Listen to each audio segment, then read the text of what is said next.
આપણે બેસી નહીં રહી જા કાપી હગવાલો પરિવાર રિલેશન રિશ્તેદારમાં દુઃખ કે આપણે જેટલો બી મહેમાનગણ અને પંડાલમાં એટલે બહેલા અને કુદરત થકી અને પ્રગતિ થકી પ્રાર્થના કરો जो जीवन आड़े पिलाड़े केवी फरतो है तो खोले लीजो और जो लंबा चौड़ा जो आहारी परिवार है उस आहारी परिवार पे एक नौजवान जो दिलीप भाई जहां इसकी जीवन की शुरुआत होती थी वहां इस परिवार को छोड़ के चला गया है तो वो दुख हुआ है उसको भी शांत शक्ति प्रदान करें। साथ ही ज्यादा बातें मुंह नहीं मिलवा चाहूंगा, कई कम बातें मिलूंगा। मैं थे कि काफी बुद्धिजीवी और सब उम्र में मोटा था, मैं थे कि काफी अच्छे अच्छा सुझाव में मिल जाए बात भी मिल जाए।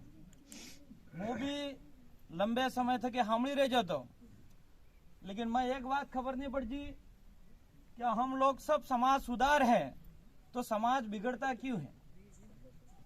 आज जटला भी आए वडील बहेला है, वो भी एक वडील में साबु एज में नानो हो, लेकिन आप सब ने जिम्मेदारी दी है विधायक की तो कहीं न कहीं ऊपरी लिस्ट में मैं भी आवो हूँ। आज मैं समझता हूँ अपना समाज का अगर सबसे ज्यादा अपना समाज बिगड़ा है तो वो नेताओं के हिसाब से बिगड़ा ये मैं मानता हूँ। इसके पीछे भी मैं कारण बताता हूँ। आज से 10 साल 20 साल पहले मैं किसी काटे में जाता था तो हमार मोटा मोटा नेता कहता है कि आपने बिलकार इकट्ठा नहीं थे। एक कहानी बनापजी थी, उदाहरण आल्यू तो एक होंडला में 1.5 कप भेगा करो बिल भेगा करो पासा वकराय जी एम। लेकिन ये कहानी अब चेंज होगी। आज आदिवासी आना डूंगरपुर जिला में पूरा देश में एक थवा थई गया है और ये 9 अगस्त नो आप उदाहरण જોઈ શકો। बीजी बात, हमारा समाज आज जो दिलीप भाई जो अपने बीच में नहीं रहा है वो क्यों नहीं रहा, वो आप सबको पता है। पुलिस कस्टडी के पुलिस के हिरासत में वो आदमी की डेथ हुई। इस पुलिस के हाथ कैसे मजबूत हुए उस बात को हमको सोचने की जरूरत है। आज मुको हम लोग सब पालवी से आने वाले लोग हैं, हमें हत्ता बड़ाओ करी जाना है, हमें सब करी जाना है, चौराई माता सब करी सका। पहले हमारे आदिवासियों की परंपरा था, अभी कनकमल जी बता रहे थे पैसा एक्ट के बारे में, न लोकसभा न राज्यसभा, सबसे बड़ी ग्राम सभा। लेकिन कभी ग्राम सभा को धरातल पे लागू कराने के लिए क्या हम लोगों ने बात रखी? क्या समाज के अंदर जन जागरण करा? नहीं करा हमने। आज पुलिस सबसे ज्यादा हर थाने के अंदर पुलिस मजबूत क्यों है? वो नेताओं के हिसाब से मजबूत है। आज हर नेता ये सोचता है कि मेरा कार्यकर्ता थाने में जाए उसकी सुरक्षा रहे, आम लोगों की सुरक्षा नहीं रहे। आज से पहले 10 साल पहले गांव के अंदर चौराहे पे वडाला होता था, साफ युवान तोड़ो था, गैर वडाओ था और बात थी थी सार्वजनिक बात में बात का तोड़ निकलता था और उस व्यक्ति को न्याय मिलता था। एक साथ गांव के अंदर 25-50 न्यायाधीश बैठते थे, 50-25 वकील बैठते थे और वो न्याय होता था। लेकिन आज क्या हो रहा है? आज हम लोग मिलके सब मिलके थाने में जाके न्याय लेने के लिए जा रहे हैं। क्या वो थाने वाला न्याय देगा हमको? न खाकी वर्दा न्याय आलेगा, न काला कोट वाला अपन को न्याय दिलाएगा। इस बात को हमको सुधारने की जरूरत है। पर था हूँ मैं हर को नेता है, मार थानेदार नसल जमती है, सीआई को अच्छी जमती है, पुलिस वालों से अच्छी जमती है, तो मेरे जो आदमी हो उसको मैं सुरक्षा करता हूँ। दूसरा आदमी गरीब है उसको मारा जाता है और उसी को लेके थाने के हर सिपाही हर अधिकारी का हाथ मजबूत हुआ था। इसको अब धीरे खत्म हुआ है और आज एनो उदाहरण भी જોઈ શકો તમે। दोवड़ा थाने के आज से 15 દાડા पहले जटला भी लेमड़ा लेमड़े नीचे जटलो साइलो रहे एटला अपना आदमी भरायेला था। अब देखे आदमी काम पड़ी गया है। और पासो गांव नो जे अंतस भाई कहता था कि गांव का हमारा जो वडाला चौराहे पे होता था, साफ युवान तेड़ो करे रात्रि निपटता था, वो गांव में पासो सिस्टम ले आवजो। मानता और राजनीतिक में दुश्मनी हो सकती है, एक दूसरों की विचारधारा की हो सकती है, लेकिन किसी भाई को गरीब को फंसा के दुश्मनी मत निकाल। इसलिए विशेष करके आप जितने भी किसी भी विचारधारा का नेता हो यहाँ पे, सभी विचारधारा के नेताओं ने, हम लोगों ने ये सोच लिया कि हमारा कोई भी भाई, चाहे गरीब हो चाहे अमीर हो, हम थाने की ओर नहीं भेजेंगे। हमारा जो भी न्याय व्यवस्था है वो गांव के अंदर निपटाएंगे, तो ऑटोमेटिक हमारा समाज सुधर जाएगा, ये मैं कहना चाहता हूँ। लेकिन थाने पे आश्रित रहोगे तो न न्याय मिलेगा और उल्टे हमारे भाई मारे जाएंगे। ये दिलीप भाई अकेले के साथ ये घटना नहीं हुई थी, इससे पहले हमारे कई सारे बच्चे जो उन्हीं पुलिस वालों ने इन थाने के अंदर मारा, कई भाइयों के पैर तोड़ डाले, कई भाइयों के हाथ तोड़ डाले। और एक भाई अहमदाबाद से मुझे फोन करके बोल रहा था, छाती पे लात मारी। वो भाई मजदूर कारीगर था, जो भाई 10 घंटे काम करता था दिन में, आज 4 घंटे नहीं कर पा रहा है। इस तरह से उन्होंने ये दुश्मनी निकाली है। हमारे युवाओं की मानते हैं छोटी मोटी गलती होगी, लेकिन कुछ लोगों की तो बिना गलती से मारा।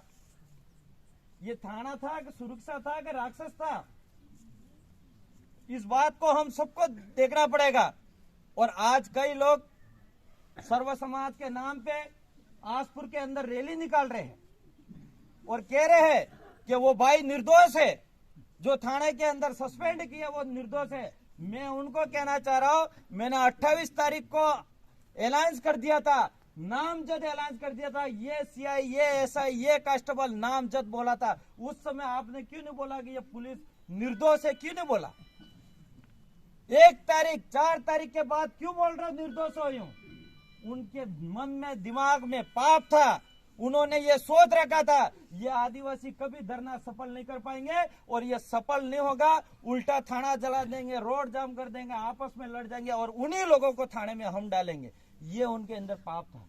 लेकिन आप सभी युवा साथियों और जितने भी सरपंच, जनप्रतिनिधि थे नीचे, उन सबका साथ सहयोग से इस धरने को सफल मिला और हम नौकरी भी प्राप्त करी, साथ ही पैसा भी मिला और थाना वालों को हमने सबक भी सिखाया। वो तब उपलब्धि हुई जब हम सब एक रहे, तब जाके प्रत्यक्ष अप्रत्यक्ष दोनों तरफ से हमारा लोगों का साथ सहयोग रहा, तब जाके। और दोबारा भी ऐसी कब जरूरत पड़ जाए समाज के लिए तो सब एक रहना। मेरा खुद का व्यक्तिगत स्वार्थ तो हो सकता है, यहाँ पे दूसरे नेताओं का सबका अलग अलग स्वार्थ तो हो सकता है। पार्टी का झंडे जब उठाना पड़े उठा लेना, जब विचारधारा जो डालनी पड़े डाल देना, लेकिन जब समाज की बात आए संगठित रहना और एकता में रहोगे, तब जाके काम होगा।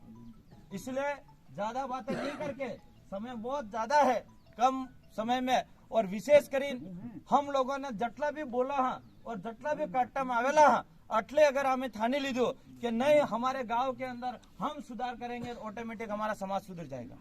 मुंह भी ज्यादा सिटी नो ने टाड़चानो से अन्य हमारे घणी खरे पामने हमारे रिश्तेदार हैं।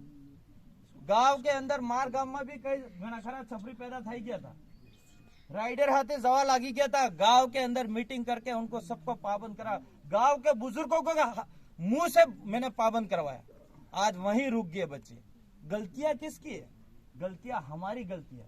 हम लोग देखते हैं, हम लोग मजा लेते हैं।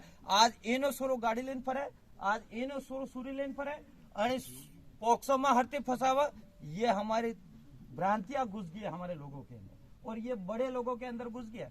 और एक दूसरा उदाहरण देना चाहूंगा मैं, इसी दोड़ा थाने के अंदर सबसे ज्यादा 70% केस पोक्सो के। पोक्सो हूं क्या खबर है तुम्हें? जो सोरा सूरी बाती करते हैं और ले जाए फंसावी दी था। और पोक्सो का मतलब यह होता है जबरदस्ती केस करना। हमारे लड़का लड़कियों का संबंध हो सकते हैं, बचपनों में हमने भी गलती करी होगी, 6 महीने, साल भर, 2 साल भर उनका रिश्ता होगा, आपस में बात करते होंगे, लेकिन आपस में एक दूसरे देखते हैं आना सोरान सूरीन हरते फसावाना, बे परिवार हरते लड़ावन हरते फसावना और केस कर देते और इसके बाद वो एफआईआर उठने नहीं देते। आज कई सारे हमारे बच्चे जो 20-20 साल की सजा काट रहे जेल के अंदर, और वो बच्चा 18 साल और 20 साल की एज में जेल जा रहा है और वो 20 साल की सजा काट के 40 साल में एज में बढ़ने आवेगा तो वे नेता इन्हें लाड़ी मलेगा कि नहीं, इन्हें जिंदगी उधरेगा। और ये सिर्फ हम लोगों ने गलती करी है, जे वडालिया है, जे आपने मोटा मोटा हाँ वनानी गलती है। हम ये सुधार कर सकते हैं। हमने अगर कह दिया कि ना भाई अपने गांव स्तर में निपटी जाओ, ऑटोमेटिक सुधर जाए, वो 20 साल की सजा नहीं होगी। तो इसलिए इस बात को भी हमको ध्यान रखना है।